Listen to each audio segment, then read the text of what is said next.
I've been asked many times lately about how to cut things, how to split things with Bonsai. And here I'm going to show you how you can do that. I'm in Bonsai, of course. Now let's create a project.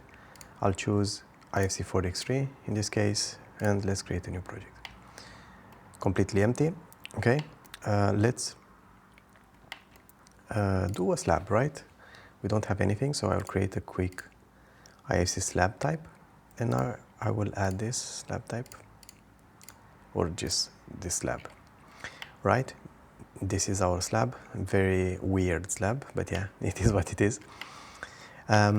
Okay, now if you want to split this function is somehow trying to be removed or placed in a, how to call it, disgrace place for Bonsai. Is not in a specific tool, unfortunately. I'm not sure if the intention is to be removed and replaced by something else, but for now we can find it here. You have to go in the quality and coordination and sandbox and miscellaneous.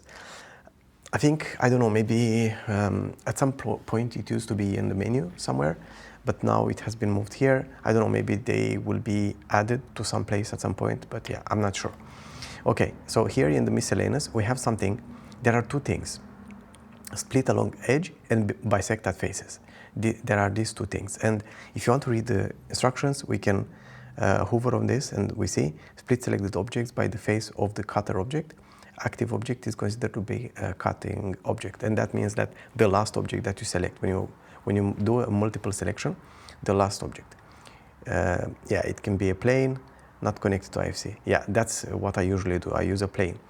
And bisect at faces, split selected objects by the face of the cutter object. And I'll show you.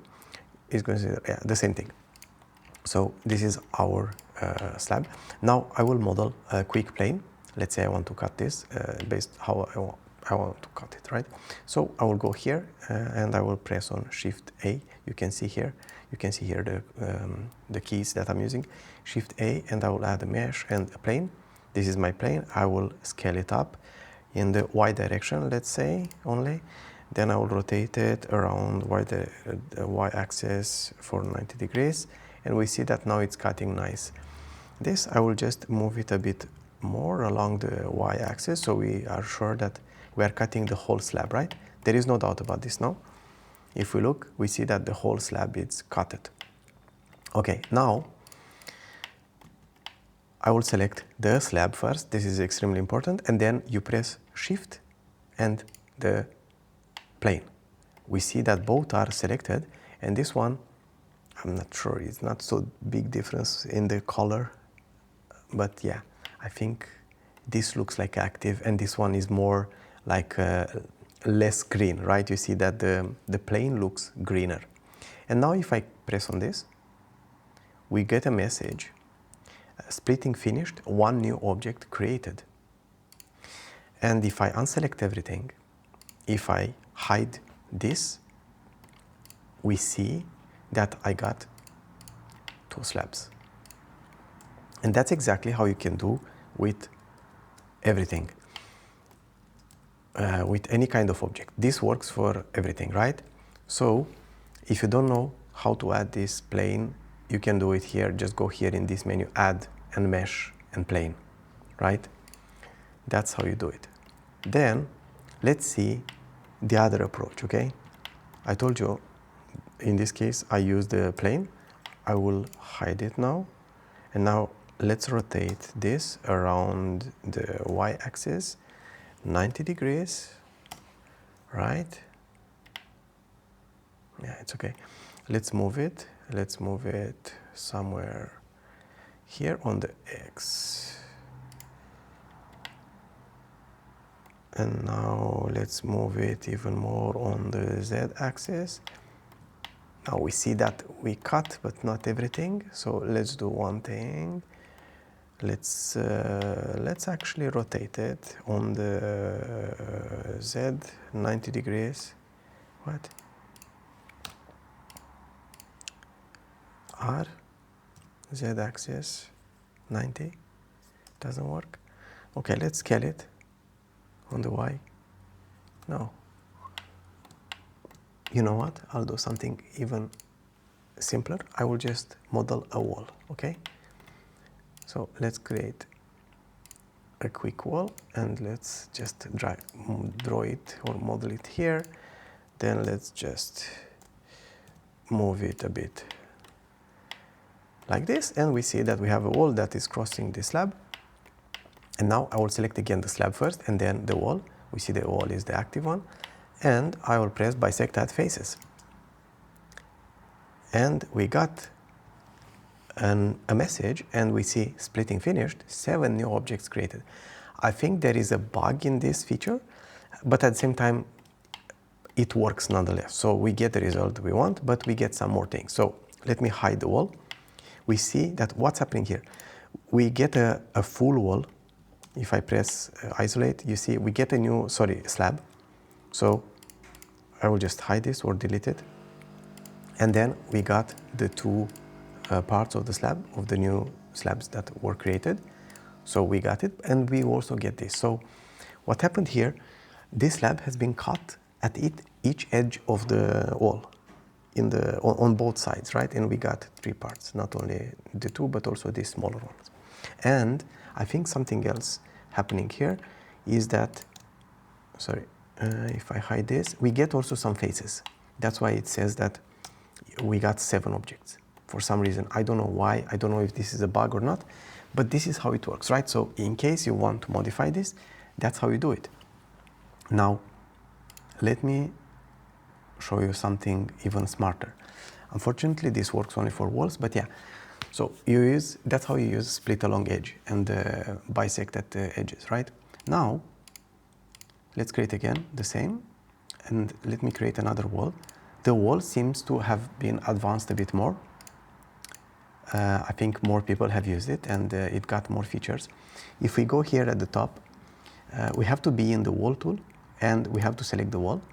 We don't see the menu, or it looks actually, it shows also here, but we have to select it. And here we can modify things. If you want, we can make it higher. This is the height, and we have to refresh if you want to see it. The length, and so on. But yeah, like this is our wall, right? And the wall has gotten some more features here. And I'll cover only one now. Maybe I'll make a video only about the wall tools.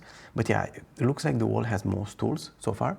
And it has something very cool, which is called split selected element into 2 elements at the cursor location. We see that right now the cursor is right here. So if you want to place this, let's say that I want to split this exactly at the half, you have to make sure that you enable the snapping, and you see how I'm placing this cursor right here is by first pressing on Shift and then right click, and then I drag. I don't sleep my right click until I see this triangle, and right now I slip it, and now I place this at this place. If I keep dragging it at the corner, we see this rectangle or square, and the same, the middle as well. So if I want it in this direction, vertically, if I want to split the wall vertically, I will have like this, and I think if I put it here, it will work horizontally. But let's see. So I'll put it here in the middle, again, Shift and right click, okay? Right click, I didn't slip any of this Shift or the right click until I'm done. Now I'm slipping the right click, and now I slip the Shift. So you can see, let's see, maybe I should enable show, yeah, to see more combinations. Yeah. All right, cool. So we have it here.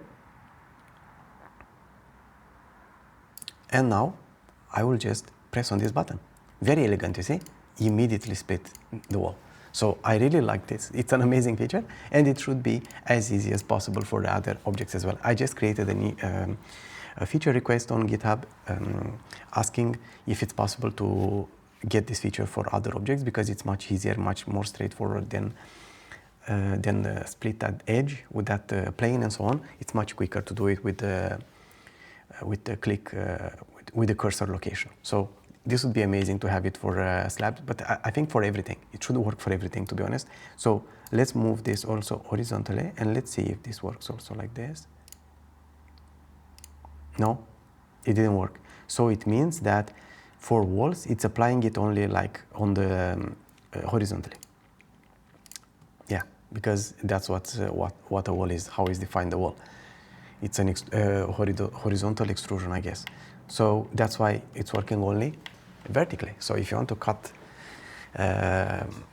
horizontally, it will not work. So you'll have to just adjust the height. Let's say you adjust this to 2 meters and then you model a new wall of 3 meters or whatever. So yeah, so there you have it. That's how you do this. If you like it, of course, I'd love your support. Leave me a comment.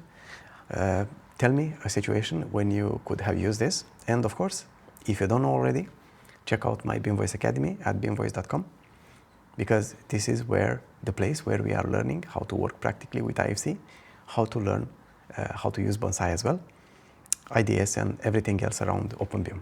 So if you're interested, I'm looking forward to seeing you there. Thank you so much and see you next time. Have a good one. Bye.